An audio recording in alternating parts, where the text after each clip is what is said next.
In 2015, 280 cases of accidents in the lab were reported, of which a whopping 90% were due to the carelessness of students.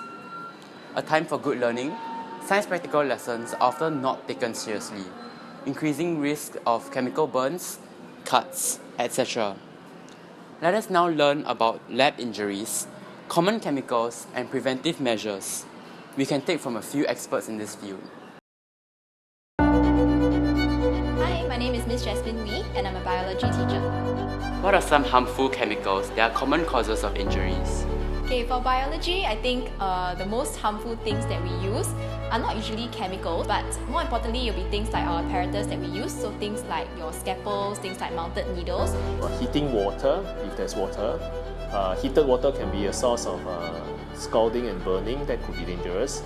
Why is it so important that students behave during lab sessions? If you don't treat lab sessions seriously, right, you may miss out on certain important skills and you may also not be able to do these experiments again in future. Science labs contains many chemicals that is corrosive and they could be dangerous if they are not being used properly. What are some ways for students to practice lab safety? Most importantly would be to treat every lab session very seriously. So listen to the teacher's instructions carefully and make sure that you are doing everything safely. Goggles.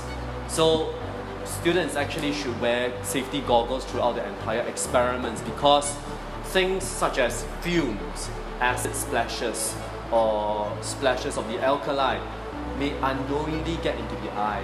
Learn how to handle every instrument carefully, know what's the purpose of the instrument and just use it accordingly. How do students identify hazards in the lab?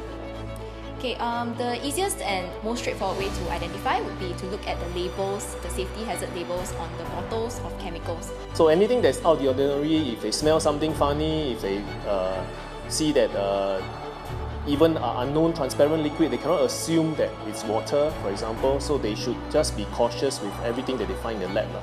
If safety is a joke, death is the punchline. Hazards are prevalent in every nook and cranny of the science lab.